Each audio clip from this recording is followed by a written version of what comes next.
Peau d'âne, un conte de Charles Perrault raconté par Camille Bourreau sur différents concertos de Vivaldi.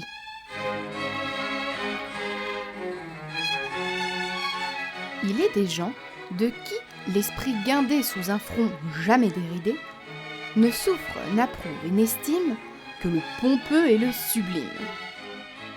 Pour moi, j'ose poser en fait qu'en de certains moments, l'esprit le plus parfait peut aimer sans rougir jusqu'aux marionnettes, et qu'il est des temps et des lieux où le grave et le sérieux ne valent pas d'agréables sornettes. Pourquoi faut-il s'émerveiller que la raison la mieux sensée lasse souvent de trop veiller, par des contes d'ogres et de fées ingénieusement bercés, prennent plaisir à sommeiller? Sans craindre donc qu'on me condamne de mal employer mon loisir, je vais, pour contenter votre juste désir, vous conter tout au long l'histoire de Peau d'âne. Il était une fois un roi, le plus grand qui fut sur la terre. Aimable en paix, terrible en guerre, seul enfin comparable à soi. Ses voisins le craignaient, ses états étaient calmes, et l'on voyait de toutes parts fleurir à l'ombre de ses palmes et les vertus et les beaux-arts. Son aimable moitié, sa compagne fidèle, était si charmante et si belle, avait l'esprit si commode et si doux, qu'il était encore avec elle moins heureux roi qu'heureux époux. De leur tendre et chaste hyménée plein de douceur et d'agrément, avec tant de vertus une fille était née, qu'il se consolait aisément de n'avoir pas de plus ample lignée. Dans son vaste et riche palais, ce n'était que magnificence.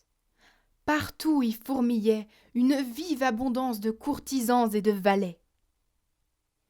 Il y avait dans son écurie grands et petits chevaux de toutes les façons, couverts de beaux caparaçons, roides d'or et de broderies. Mais ce qui surprenait tout le monde en entrant, c'est qu'au lieu le plus apparent, un maître âne est à l'aise et de grandes oreilles. Cette injustice vous surprend, mais lorsque vous saurez ces vertus non pareilles, vous ne trouverez pas que l'honneur fût trop grand. Tel est si net le format la nature, qu'il ne faisait jamais d'ordure, mais bien beaux écus au soleil, et louis de toutes manières, qu'on allait recueillir sur la blonde litière tous les matins à son réveil.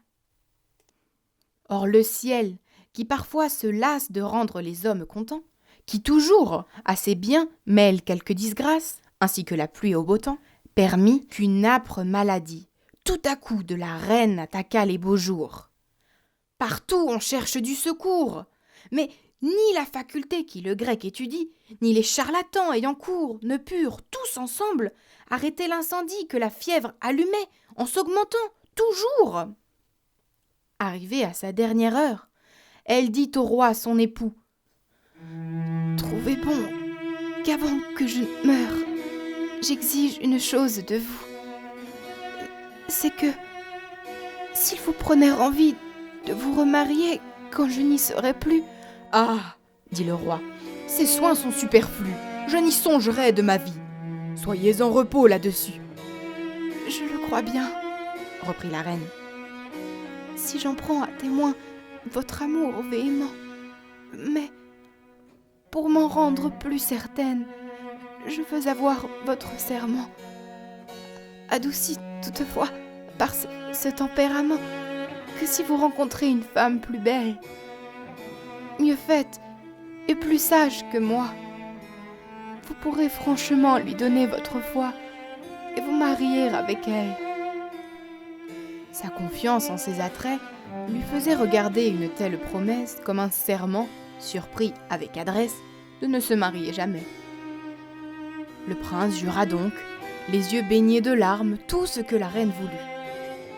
La reine, entre ses bras, mourut.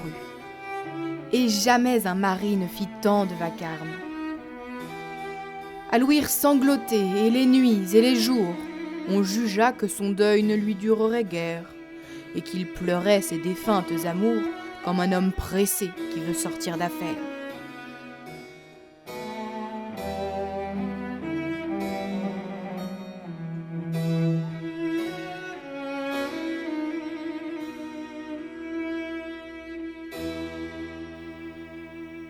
On ne se trompa point. Au bout de quelques mois, il voulut procéder à faire un nouveau choix. Mais ce n'était pas chose aisée. Il fallait garder son serment et que la nouvelle épousée eût plus d'attraits et d'agréments que celle qu'on venait de mettre au monument. Ni la cour, en beauté fertile, ni la campagne, ni la ville, ni les royaumes d'alentour dont on alla faire le tour, n'en purent fournir une telle. L'infante seule était plus belle, et possédait certains tendres appas que la défunte n'avait pas. Le roi le remarqua lui-même, et, brûlant d'un amour extrême, alla follement s'aviser que, par cette raison, il devait l'épouser. Il trouva même un casuiste, qui jugea que le cas se pouvait proposer. Mais la jeune princesse, triste d'ouïr parler d'un tel amour, se lamentait et pleurait nuit et jour. De 1000 chagrins l'âme pleine, elle alla trouver sa marraine, loin, dans une grotte à l'écart de nacre et de corail richement étoffés. C'était une admirable fée, qui n'eut jamais de pareil en son art.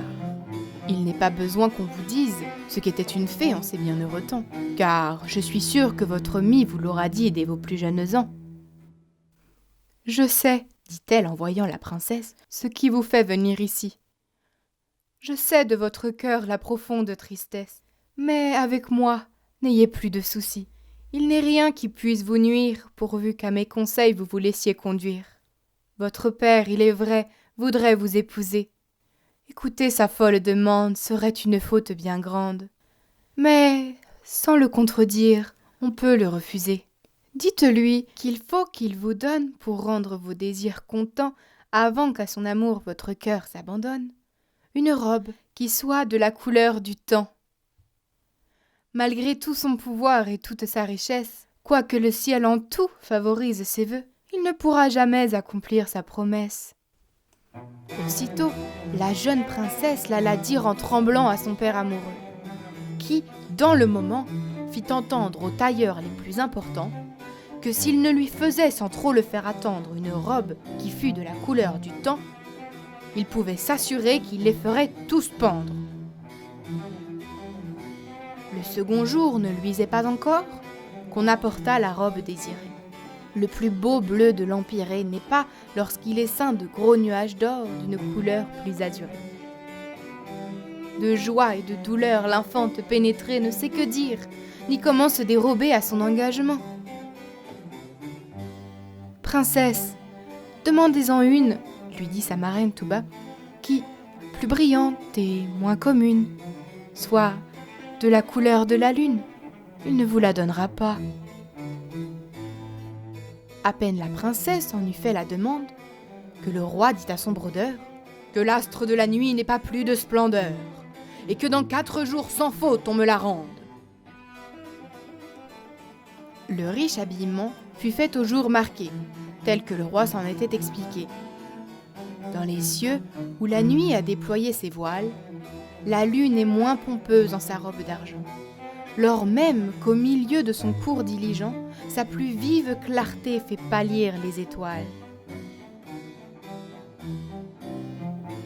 La princesse, admirant ce merveilleux habit, était à consentir presque délibérée. Mais, par sa marraine inspirée, au prince amoureux elle dit « Je ne saurais être contente que je n'aie une robe encore plus brillante et de la couleur du soleil. » Le prince, qui l'aimait d'un amour sans pareil, fit venir aussitôt un riche lapidaire et lui commanda de la faire d'un superbe tissu d'or et de diamants, disant que s'il manquait à le bien satisfaire, il le ferait mourir au milieu des tourments.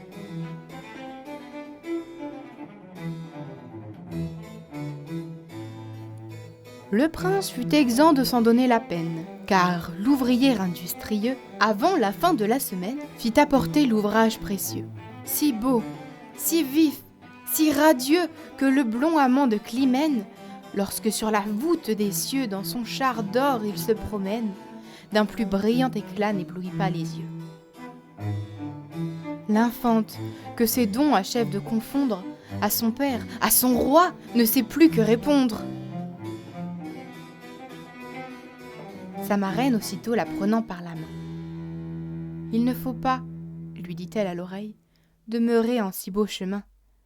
Est-ce une si grande merveille que tous ces dons que vous recevez, tant qu'il aura l'âne, que vous savez qui d'écus d'or sans cesse emplit sa bourse?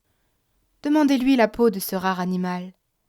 Comme il est toute sa ressource, vous ne l'obtiendrez pas, ou je raisonne mal. » Cette fée était bien savante, et cependant elle ignorait encore que l'amour violent pourvu qu'on le contente, compte pour rien l'argent et l'or. La peau fut galamment aussitôt accordée que l'infante l'eut demandée. Cette peau, quand on l'apporta, terriblement l'épouvanta, et la fit de son sort amèrement se plaindre.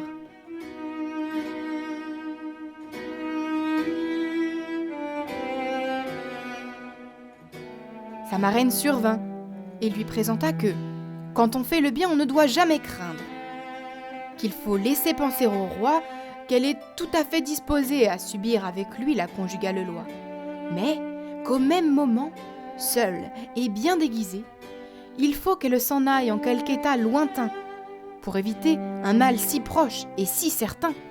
« Voici, poursuivit-elle, une grande cassette, où nous mettrons tous vos habits, votre miroir, votre toilette, vos diamants et vos rubis. Je vous donne encore ma baguette. En la tenant en votre main, la cassette suivra votre même chemin, toujours sous la terre cachée. Et lorsque vous voudrez l'ouvrir, à peine mon bâton la terre aura touché, qu'aussitôt à vos yeux elle viendra s'ouvrir. Pour vous rendre méconnaissable, la dépouille de l'âne est un masque admirable. Cachez-vous bien dans cette peau. On ne croira jamais, tant elle est effroyable, qu'elle renferme rien de beau. » La princesse, ainsi travestie, de chez la sage fée à peine fut sortie pendant la fraîcheur du matin, que le prince, qui pour la fête de son heureuse hymen s'apprête, apprend tout effrayé son funeste destin. Il n'est point de maison, de chemin, d'avenue qu'on ne parcourt promptement, mais on s'agite vainement. On ne peut deviner ce qu'elle est devenue. Partout se répandit un triste et noir chagrin. Plus de noces, plus de festins, plus de tartes, plus de dragées. Les dames de la cour, toutes découragées, n'en dînèrent point la plupart. Mais du curé surtout la tristesse fut grande, car il en déjeuna fort tard, et qui pillait n'eut point d'offrande. L'infante cependant poursuivait son chemin, le visage couvert d'une vilaine crasse. À tout passant, elle tendait la main et tâchait pour servir de trouver une place. Mais les moins délicats et les plus malheureux, la voyant si maussade et si pleine d'ordures, ne voulaient écouter ni retirer chez eux une si sale créature. Elle alla donc bien loin,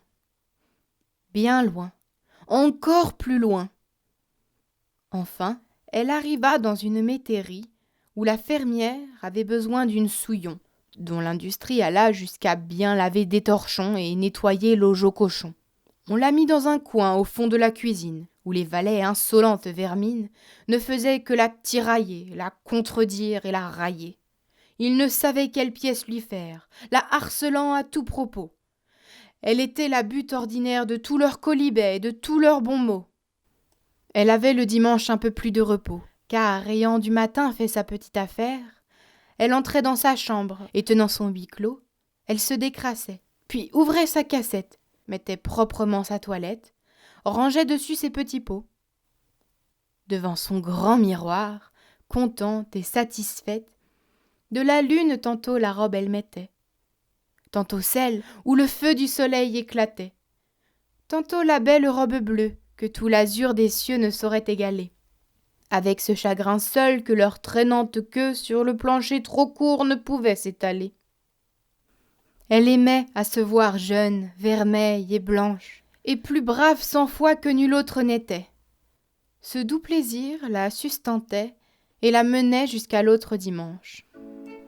J'oubliais de dire en passant qu'en cette grande métairie, d'un roi magnifique et puissant se faisait la ménagerie, que là, poules de barbarie, râles, pintades, cormorans, oisons musqués, canes pétières et mille autres oiseaux de bizarres manières, entre eux presque tous différents, remplissait à l'envi 10 cours tout entières.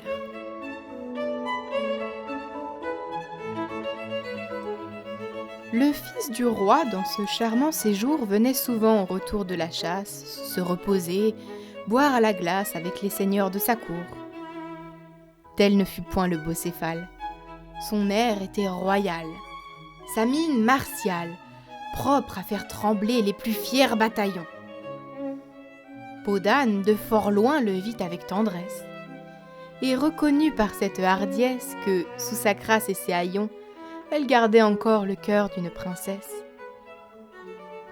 Qu'il a l'air grand, quoiqu'il ait négligé, qu'il est aimable, disait-elle, et que bien heureuse est la belle à qui son cœur est engagé.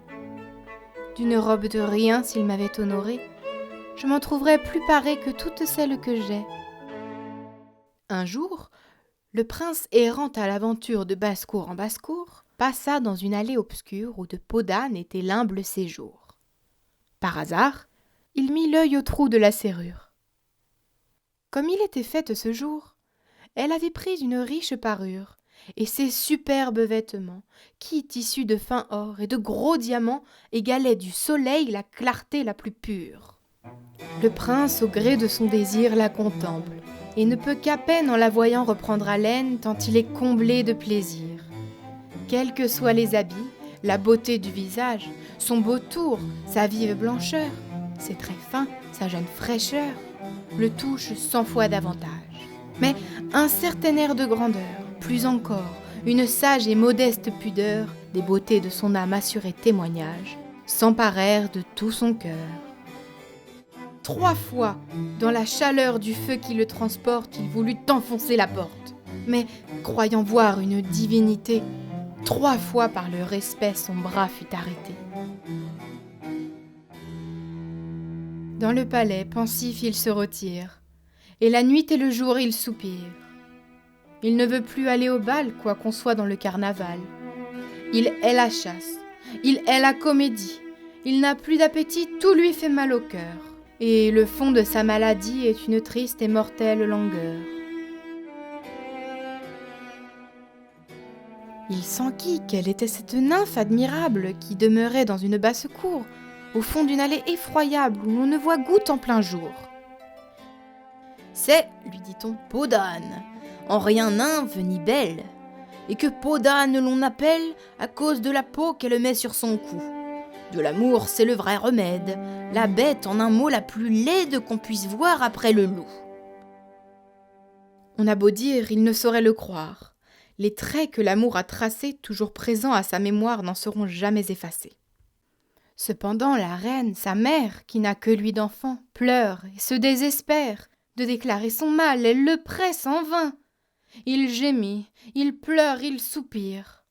Il ne dit rien, si ce n'est qu'il désire que Podane lui fasse un gâteau de sa main. Et la mère ne sait ce que son fils veut dire. « Au ciel, madame, lui dit-on, cette Podane est une noire taupe, plus vilaine encore et plus gaupe que le plus sale marmiton. »« N'importe, dit la reine, il faut le satisfaire, et c'est à cela seul que nous devons songer. » Il aurait eu de l'or, tant l'aimait cette mère, s'il en avait voulu manger.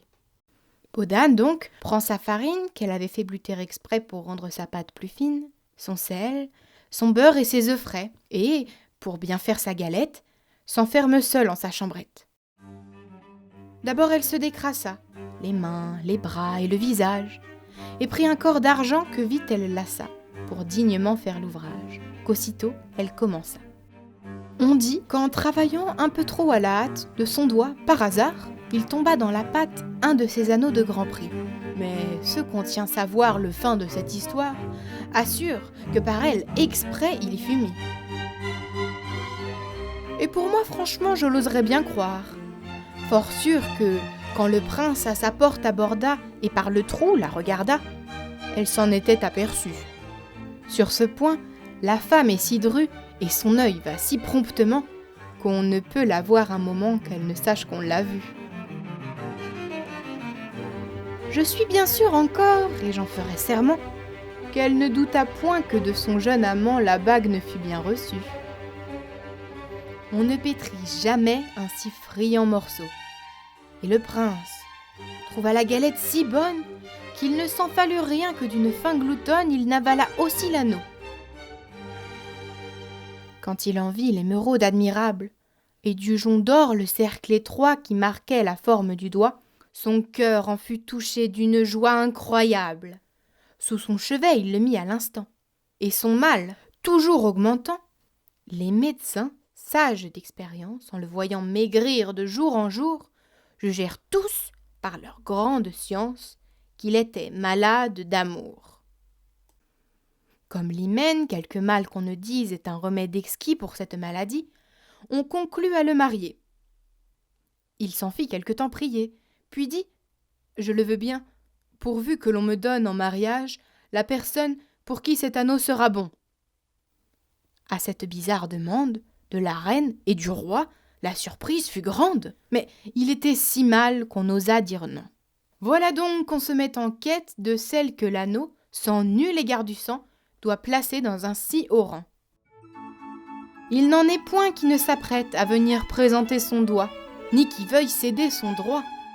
Le bruit ayant couru que pour prétendre au prince il faut avoir le doigt bien mince, tout charlatan, pour être bienvenu, dit qu'il a le secret de le rendre menu. L'une, en suivant son bizarre caprice, comme une rave le ratisse. L'autre en coupe un petit morceau. Une autre, en le pressant, croit qu'elle le rapetisse. Et l'autre, avec de certaines eaux, pour le rendre moins gros, en fait tomber la peau. Il n'est point de manœuvre qu'une dame ne mette en œuvre pour faire que son doigt cadre bien à l'anneau. L'essai fut commencé par les jeunes princesses, les marquises et les duchesses. Mais leurs doigts, quoique délicats, étaient trop gros et n'entraient pas. Les comtesses et les baronnes, et toutes les nobles personnes, comme elles, tour à tour présentèrent leurs mains et la présentèrent en vain. Ensuite vinrent les grisettes, dont les jolis et menus doigts, car il en est de très bien faites, semblèrent à l'anneau s'ajuster quelquefois. Mais la bague, toujours trop petite ou trop ronde, d'un dédain presque égal rebutait tout le monde. Il fallut en venir enfin aux servantes, aux cuisinières, aux tortillons, aux dindonnières, en un mot à tout le fretin, dont les rouges et noires pattes, non moins que les mains délicates, espéraient un heureux destin. Il s'y présenta maintes filles dont le doigt gros et ramassé dans la bague du prince eût aussi peu passé qu'un câble au travers d'une aiguille. On crut enfin que c'était fait, car il ne restait en effet que la pauvre peau d'âne au fond de la cuisine. « Mais comment croire, disait-on, qu'araignée le ciel la destine ?» Le prince dit « Et pourquoi non, qu'on la fasse venir ?» Chacun se prit à rire, criant tout haut « Que veut-on dire de faire entrer ici cette sale guenon ?» Mais lorsqu'elle tira de dessous sa peau noire une petite main qui semblait de l'ivoire qu'un peu de pourpre a coloré, et que de la bague fatale d'une justesse sans égale son petit doigt fut entouré, la cour fut dans une surprise qui ne peut pas être comprise. On la menait au roi dans ce transport subit. Mais elle demanda qu'avant que de paraître devant son seigneur et son maître, on lui donna le temps de prendre un autre habit. De cet habit, pour la vérité dire, de tous côtés on s'apprêtait à rire. Mais lorsqu'elle arriva dans les appartements, et qu'elle eut traversé les salles, avec ses pompeux vêtements dont les riches beautés n'eurent jamais d'égal, que ses aimables cheveux blonds, mêlés de diamants, dont la vive lumière en faisait autant de rayons, que ses yeux bleus, grands, doux et longs, qui, pleins d'une majesté fière, ne regardent jamais sans plaire et sans blesser, et que sa taille, enfin si menue et si fine qu'avec ses deux mains on eût pu l'embrasser, montrèrent leurs appas et leur grâce divine, des dames de la cour, et de leurs ornements tombèrent tous les doux agréments. Dans la joie et le bruit de toute l'assemblée, le bon roi ne se sentait pas de voir sa bru posséder tant d'appâts. La reine en était affolée, et le prince, son cher amant, de sans plaisir la me combler, succombait sous le poids de son ravissement. Pour l'hymen aussitôt chacun prit ses mesures. Le monarque en pria tous les rois d'alentour, qui, tous brillants de diverses parures, quittèrent leurs états pour être à ce grand jour. On en vit arriver des climats de l'aurore, montés sur de grands éléphants. Il en vint du rivage mort, qui, plus noir et plus laid encore, faisait peur aux petits enfants. Enfin, de tous les coins du monde, il en débarque et la cour en abonde. Mais nul prince, nul potentat n'y parut avec tant d'éclat que le père de l'épousée, qui, dès l'autrefois amoureux, avait avec le temps purifié les feux dont son âme était embrasée. Il en avait banni tout désir criminel, et cette odieuse flamme, le peu qui restait dans son âme n'en rendait que plus vif son amour paternel.